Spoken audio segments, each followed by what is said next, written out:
Bienvenue dans le Financier, votre rendez-vous quotidien de l'économie. Voici les titres que nous développerons dans cette édition. L'Afrique veut réduire sa dépendance aux importations de riz. Nombreux sont les États à offrir des subventions à leurs riziculteurs en ce sens. Focus sur l'exemple guinéen. Prévision de croissance peu encourageante pour la CEMAC. Les indicateurs économiques sont déficitaires, d'où l'urgence de la diversification de l'économie régionale. Et puis, bien évidemment, nous ferons un point en fin d'édition sur les marchés boursiers du continent.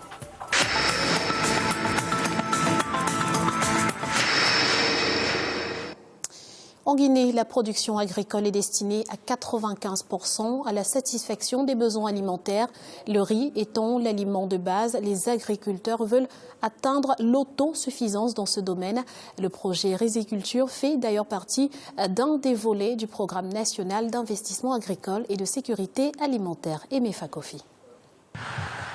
La Guinée œuvre à l'amélioration de ses services agricoles, que ce soit au niveau de la recherche, du conseil agricole, du contrôle, de la réglementation que de la politique. Des actions sont menées sur la base d'un document élaboré en 2011.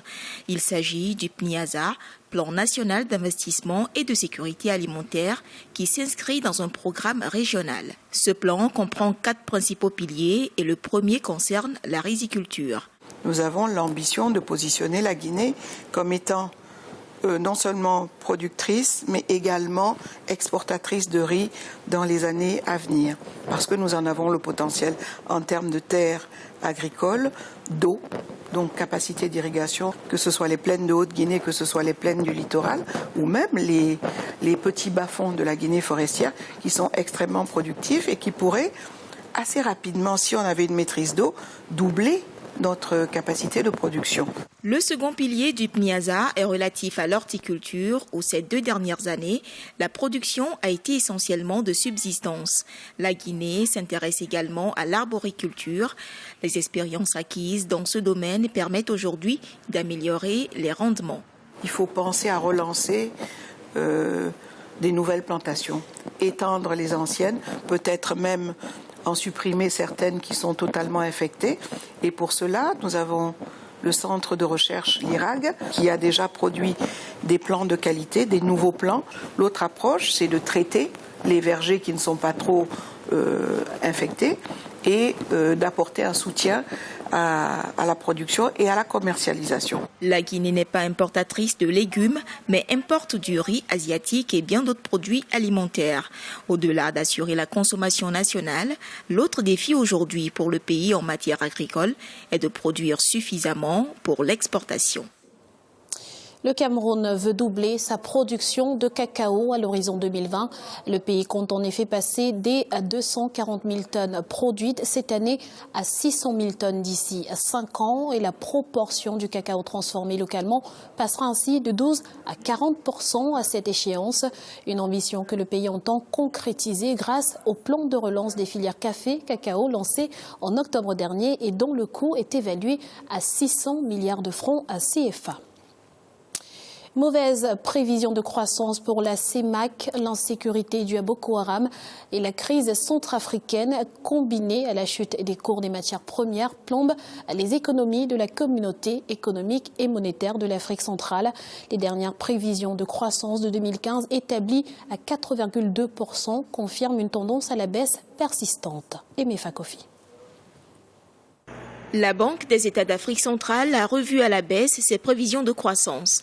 De 4,4% en 2014, la croissance économique au sein de la communauté économique et monétaire d'Afrique centrale a chuté à 4,2% pour l'année 2015. Les prévisions du compte extérieur courant, même si elles se sont améliorées, restent tout de même déficitaires. Elles sont à moins 20% contre moins 9,5% enregistrées l'année précédente. De multiples raisons expliquent cette situation économique peu confortable dans la zone CEMAC. La chute des cours du pétrole impacte terriblement les dépenses publiques de ces différents pays. Alors juste pour qu'on se rende un tout petit peu compte de l'importance de ce qui est en train de se jouer, il faut savoir que dans un pays comme le Gabon ou le Congo-Brazzaville, eh bien le pétrole pèse jusqu'à 60% du PIB, et on va même jusqu'à 85% du PIB dans le cas de la Guinée équatoriale. Donc c'est un coup dur qui impacte la croissance et qui va continuer à impacter la croissance. Autre raison fondamentale, la régression considérable des échanges commerciaux au sein des pays de la CEMAC, due à la situation sécuritaire au nord du Cameroun et à la récente crise politique centrafricaine. Pour tenter de rassurer ses investisseurs, la BEAC prévoit de baisser le taux d'intérêt des appels d'offres à 2,5%. Alors donc, évidemment, les mesures qu'il y a à prendre ici ne concernent pas simplement un taux directeur, il faut aller bien au-delà.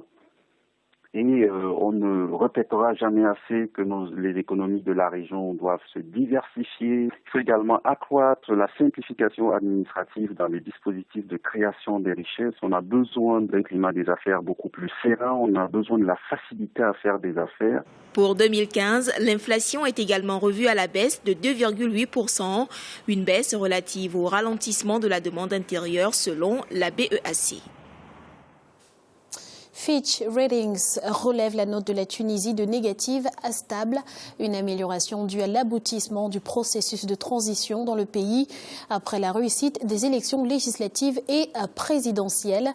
L'agence de notation relève également une amélioration du déficit budgétaire aidé par la baisse des prix du pétrole sur les marchés internationaux. Elle prévoit ainsi une amélioration des performances économiques de la Tunisie dans les prochaines années. Iker déploie ses ailes après Libreville début février. La compagnie aérienne nationale de la République du Congo vient d'inaugurer la ligne Brazzaville-Dakar via Bamako, une nouvelle desserte qui offre de nouvelles opportunités aux voyageurs d'affaires et de loisirs du Sénégal et du Mali et qui s'inscrit dans le cadre de l'ambition d'Iker de faire de Brazzaville un hub dans la sous-région. On écoute à ce propos Jean-Louis Osso, président de son conseil d'administration. Vous constaterez que sur notre continent, l'Afrique, pratiquement toutes les sous-régions ont un hub. Vous allez à l'est, vous avez l'hub du Kenya, avec Kenya Airways. Vous allez en Afrique du Sud, vous avez donc Johannesburg, qui est un hub. Vous remontez vers l'Afrique du Nord, vous aviez donc des hubs qui sont là, vous avez Casablanca. Et en Afrique de l'Ouest, vous aviez Abidjan, qui jouait un grand hub. Et en Afrique centrale, qui est une grande région économiquement forte, il n'y a pas de hub et nous nous positionnons pour mettre en place effectivement cette stratégie de hub. Et pour ce faire, nous avions donc, il y a d'abord des installations. Les installations aéroportuaires de Mamaya ont été modernisées fortement. Et il y a donc une forte stratégie qui est en train de se mettre en place avec la compagnie Eker, de telle sorte qu'il y ait une grande accélération de trafic au niveau de hub de Brazzaville vers d'autres régions. Il est à présent l'heure de faire le point sur l'évolution des marchés boursiers africains à la mi-journée. En Afrique australe et dans l'océan Indien, l'indice sud-africain gagnait 1,24%. La bourse de Nairobi a enregistré une hausse de 0,38%. Les marchés boursiers de l'île Maurice diminuaient de 0,33% et la bourse du Botswana restait stable. Bonne performance du côté de l'Afrique centrale et de l'Ouest. L'indice nigérian était en hausse de 1,58%. La BRVM d'Abidjan gagnait 0,28% et la bourse du Ghana augmentait de 0,18%. Du vert également en Afrique du Nord, l'indice tunisien gagnait 0,18%, celui de l'Égypte enregistrait une hausse de 0,62% et la bourse marocaine augmentait de 0,05%. C'est la fin de ce Financia. Nous vous remercions pour votre fidélité. On se retrouve très vite pour un nouveau rendez-vous de l'économie, toujours sur Africa 24.